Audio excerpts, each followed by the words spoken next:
Le prélèvement vaginal consiste à recueillir la leucéro au niveau des grandes et petites lèvres et dans le corps, et souvent au niveau du col de l'utérus. Bonjour et bienvenue dans cette vidéo. On va vous montrer les éléments aussi qu'on peut rencontrer sur un prélèvement vaginal au microscope. La fois dernière, je vous ai montré les éléments qu'on peut rencontrer dans les selles, et cette fois, on va vous montrer les éléments qu'on peut rencontrer dans les prélèvements vaginaux. On va parler d'abord des éléments normaux et des éléments qui sont anormaux, n'est-ce pas? Les éléments normaux sont, vous allez voir les lactobacilles, n'est-ce pas? Les bacilles de Döderlin. C'est eux qui ils transforment certains hydrates de carbone avec une production d'acide lactique qui contribue à l'activité protective du vagin. Pour voir quelques cellules épithéliales et puis quelques leucocytes, n'est-ce pas? Ça fait partie de la flore normale. Et la flore pathologique, on peut rencontrer les parasites comme le trichomonas urogénital. Ici, on va insister un peu sur comment se présentent les trichomonas dans les prélèvements vaginaux. D'accord? En fonction des différents microscopes que vous voyez ici, que ce soit la lumière blanche, lumière jaune ou autre, je vais vous montrer comment se présentent les trichomonas, n'est-ce pas? On peut rencontrer aussi d'autres bactéries anaérobies, n'est-ce pas? On peut rencontrer les Mobilenchis, on peut rencontrer les staphylocoques. Si vous voyez aussi beaucoup de cellules épithéliales, ce n'est pas normal. Si vous voyez aussi trop de leucocytes dans le prélèvement vaginal et des hémorragies, ce n'est pas normal. Alors, pour ce faire, respectez d'abord les conditions de prélèvement, d'accord? Et il faudra que pas d'antibiothérapie au préalable, n'est-ce pas? En dehors des cycles menstruels, et pas de rapport sexuel à 72 heures avant le prélèvement parce que les spermatozoïdes peuvent vivre 72 heures dans le vagin, n'est-ce pas? Et puis il y a les contre-indications, comme je vous ai montré dans les autres vidéos, les personnes qu'il ne faut jamais prélever. Il faut prélever aussi généralement 3 écouvillons, n'est-ce pas? Sinon, 2 écouvillons est largement suffisant. L'écouvillon numéro 1, ça c'est pour les lames à colorer, n'est-ce pas? Vous allez prélever au niveau des petits et grandes lèvres, n'est-ce pas? Et l'écouvillon numéro 2 dans l'endocolle, ça c'est pour faire la culture. L'écouvillon numéro 3, ça c'est généralement si on demande le dépistage du cancer du col de l'utérus, qui est généralement dû au papillomavirus, d'accord? Après les prélèvements, nous on a déjà les prélèvements ici, n'est-ce pas?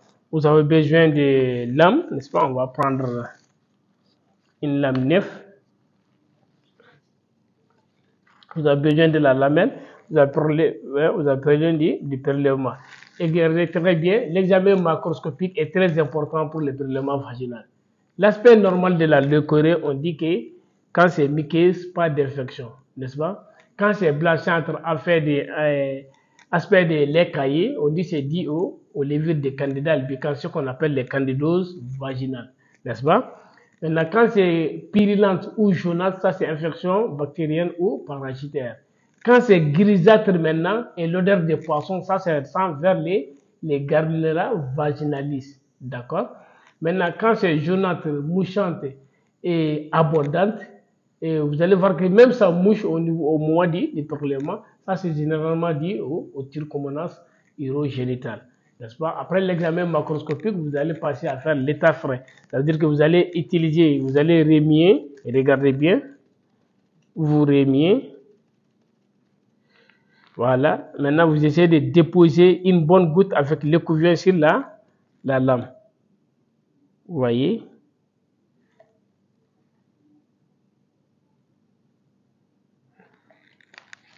Maintenant, vous allez prendre une lamelle.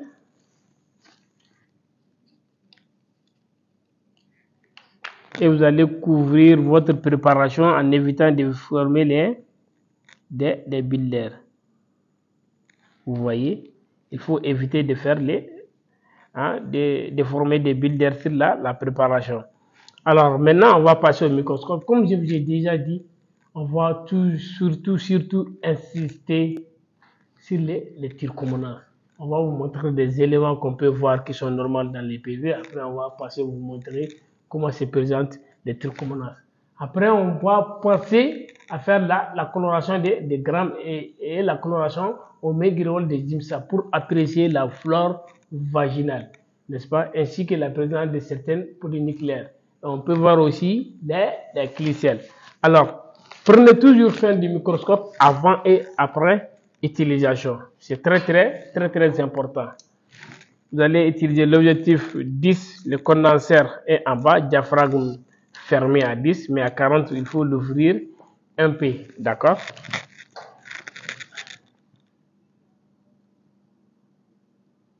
Alors, nous allons commencer par les cellules épithéliales, comme vous les voyez ici, l'épithélium du vagin de la femme. Ils sont principalement pavimenteuses, comme vous pouvez le voir. L'épithélium, c'est un épithélium pavimenteuse non kératinisé, n'est-ce pas? Ce qui signifie qu'il est composé de plusieurs couches de cellules aplaties, n'est-ce pas? Sans souche cornée à la surface. Et vous allez voir, souvent ces cellules-là peuvent suivre des modifications au cours du cycle menstruel et au cours du changement d'hormones comme la progestérone et l'oestrogène. Et on distingue trois types de cellules, n'est-ce pas, selon la forme. On a les cellules basiques qui sont des petites cubiques ou cylindriques situées à la base de l'épithélium responsable du renouvellement cellulaire, n'est-ce pas? Et puis on a les cellules intermédiaires plus grandes, ovales et polygonales qui sont riches en glycogène, surtout abondantes en phase oestrogénique. Et on a en troisième position, vous avez les cellules superficielles. Ce qu'il faut noter, c'est les cellules intermédiaires, les D, n'est-ce pas?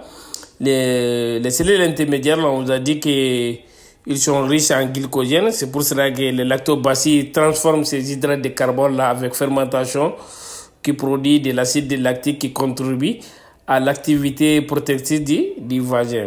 Maintenant, les cellules superficielles qui sont aplaties pavimenteuses sont aussi avec un noyau pycnotique, n'est-ce pas? Maintenant, vous allez voir sur leur surface comme ici, vous pouvez remarquer des descamants, n'est-ce pas?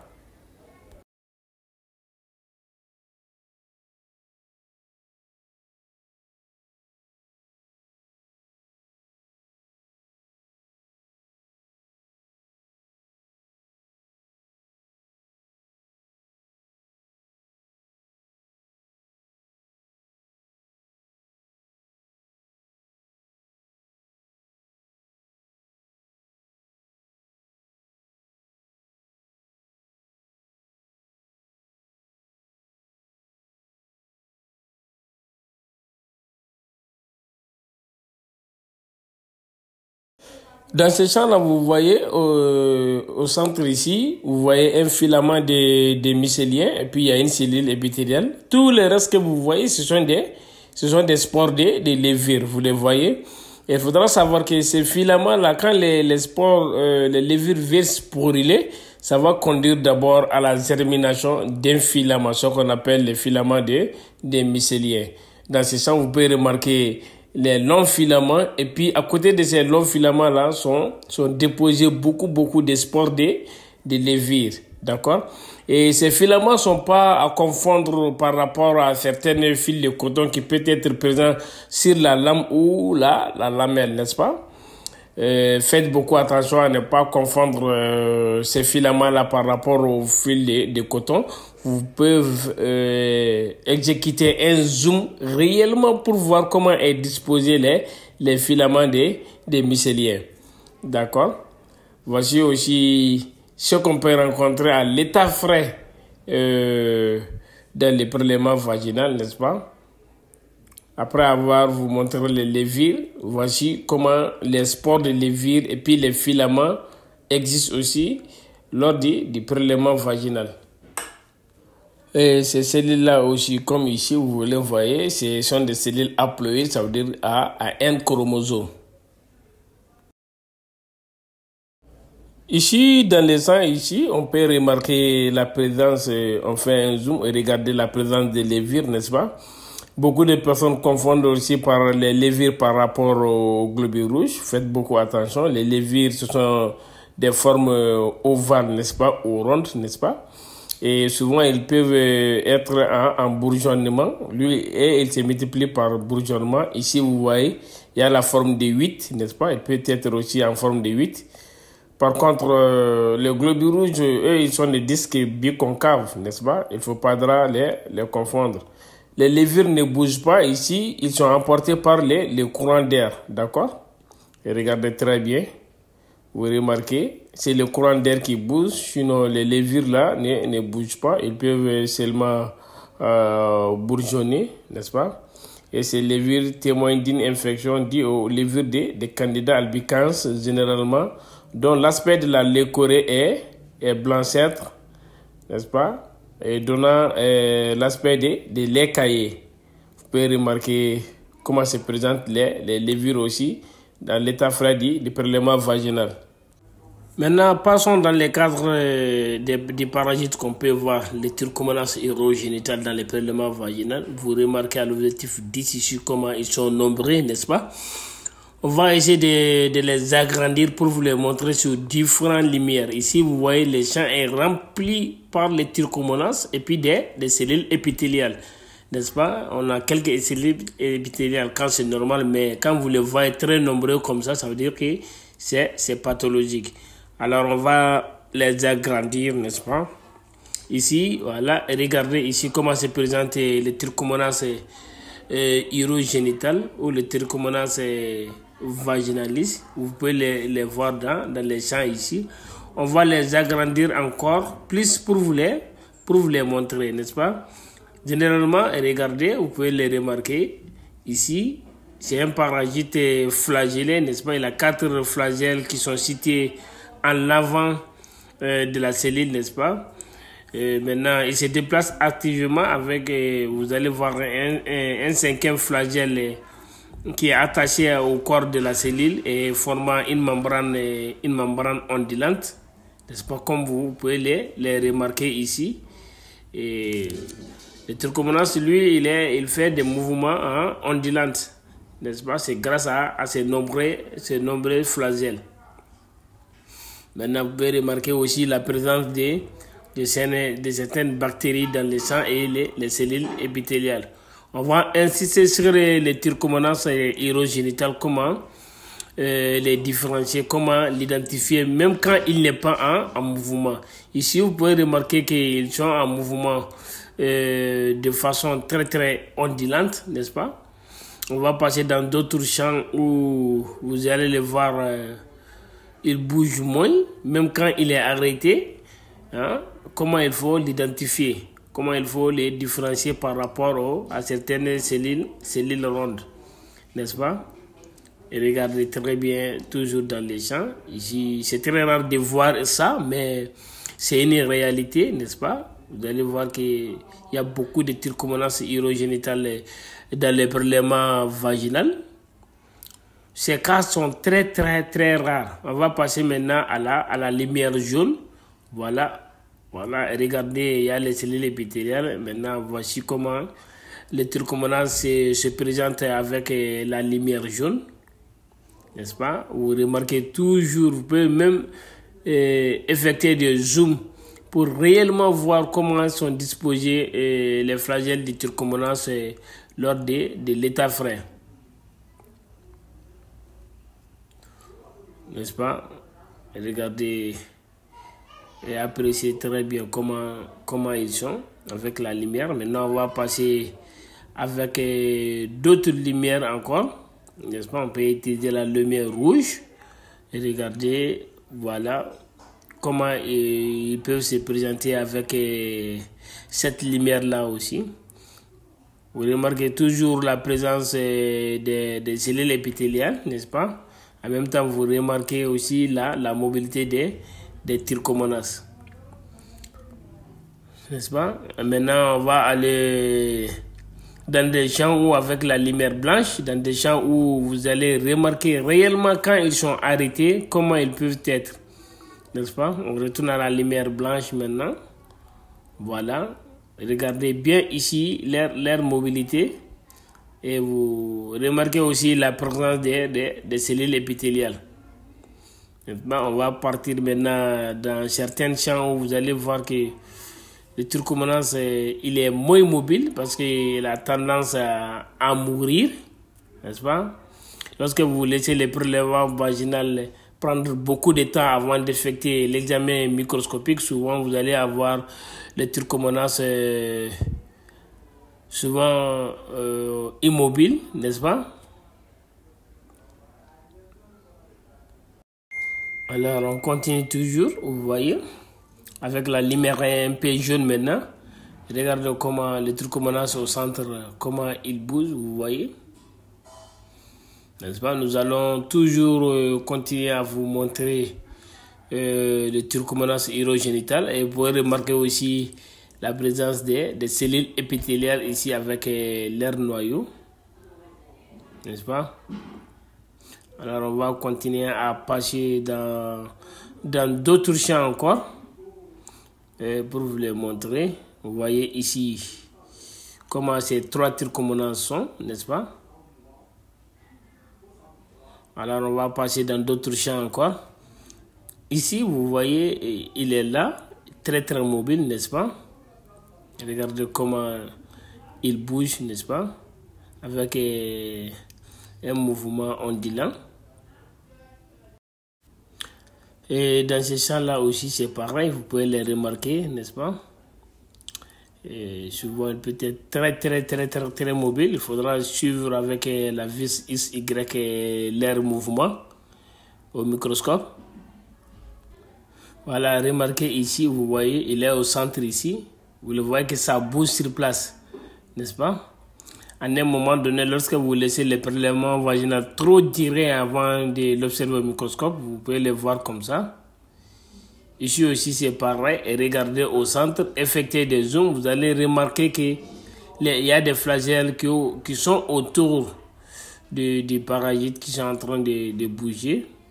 Ici aussi, c'est pareil, n'est-ce pas? Et regardez toujours au centre.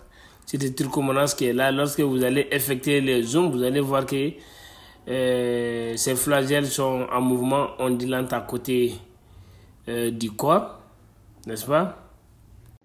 Maintenant, vous avez vu comment se présentent les éléments à l'état frais, n'est-ce pas? Comment se présentent les leucocytes, comment se présentent les hématies, comment se présentent les cellules épithéliales et comment se présentent les trichomonas urogénitales ou les trichomonas vaginalis, n'est-ce pas? Alors maintenant, on va passer à l'étape de la coloration des grammes et l'étape de la coloration au Meguiarol des IMSA pour vous montrer, après la coloration, quels sont les éléments qu'on peut voir qui sont normaux dans le prélèvement vaginal et les éléments qui sont anormaux, n'est-ce pas? Alors, on va passer à faire la coloration des grammes de cette lame. Ainsi qu'on va faire aussi la coloration au Meguiarol des IMSA. Après la coloration des grammes et la coloration au Meguiarol, on va passer avec d'abord la mise au point pour la lame colorée par la méthode des grammes. D'accord? Maintenant, on va utiliser l'objectif 100. Vous allez faire monter les condenseurs et ouvrir les diaphragmes, n'est-ce pas? On va passer à vous montrer quels sont les éléments qu'on peut observer. À la coloration des grammes, vous pouvez voir la morphologie et les grandes bactéries. Vous allez voir des cellules épithéliales colorées, n'est-ce pas? Vous pouvez voir des parasites, s'ils sont présents, ils seront aussi colorés. Vous pouvez voir aussi sur ces cellules épithéliales ce qu'on appelle les glycères. Les glycères, vous allez voir que ce sont des bactéries qui tapissent sur l'intérieur de la cellule épithéliale, ce qui est caractéristique du Gardnerella vaginalis. Et vous pouvez rencontrer aussi les gonocoques qui sont des diplocoques gram négatifs. Dans ce champ, vous voyez la cellule épithéliale qui est là. Maintenant, les bactéries que vous voyez ici, ce sont les lactobacilles, n'est-ce pas, qui sont des bacilles gram positifs. Et il faudra savoir que ces cellules épithéliales sont riches en glycogène et ces lactobacilles vont transformer ces glycogènes-là avec production d'acide lactique, n'est-ce pas? Et c'est ça qui contribue à l'activité protectrice du vagin, n'est-ce pas? Quand vous voyez beaucoup de cellules ou plutôt beaucoup de lactobacilles, ça veut dire que la flore est riche. Lorsqu'ils sont moins nombreux, la flore est moyenne. Quand il n'y a pas de lactobacilles, on dit que la flore est pauvre, n'est-ce pas? Et dans ce champ-là aussi, vous pouvez remarquer les cellules épithéliales avec présence des lactobacilles, n'est-ce pas? Ces lactobacilles-là, en les comptant, on peut calculer le score des nuggets pour qualifier la flore vaginale des riches ou des moyennes ou des pauvres. On peut rencontrer aussi celles-ci qu'on appelle les cellules épithéliales qui sont tapissées par des bactéries. Comme vous le voyez, la cellule épithéliale est tapissée par des bactéries, ce qu'on appelle les clicelles. D'accord? Et ce qui est caractéristique du Gardnerella vaginalis, n'est-ce pas? Lorsque vous rencontrez ça au cours de la coloration des grammes, vous pouvez faire les tests de potasse, n'est-ce pas? Pour vous orienter encore vers les Gardnerella vaginalis. On peut rencontrer ces cellules-là comme ça aussi. Vous remarquez la cellule épithéliale qui est tapissée par des bactéries, n'est-ce pas? Ce qui est caractéristique du Gardnerella vaginalis, n'est-ce pas? Alors, dans ce champ-là, ici, vous voyez, il y a des levures, des cellules épithéliales. En même temps, il y a les filaments des mycéliens, n'est-ce pas? Vous pouvez remarquer la présence des levures sur les cellules épithéliales lors des candidoses vaginales qui est dit aux levures des candidats albicans. Vous voyez comment sont disposées encore les levures sur les cellules épithéliales, n'est-ce pas? Remarquez aussi beaucoup de bactéries dans les sangs. Et regardez toujours comment se présentent ces cellules épithéliales. Maintenant, on va passer à vous montrer les filaments ici. Regardez les filaments. Vous pouvez remarquer la présence des levures aussi à côté de ces filaments. Car quand les levures viennent spoiler, ça va conduire d'abord à la naissance d'un filament, ce qu'on appelle le filament des mycéliens. Et voici comment il se présente. Voici la forme de 8 des levures que vous pouvez rencontrer aussi. Alors maintenant, on va passer avec la lame colorée par la méthode de McGirol de Zimsa, n'est-ce pas? C'est la même chose. Nous allons apprécier encore la flore vaginale, n'est-ce pas?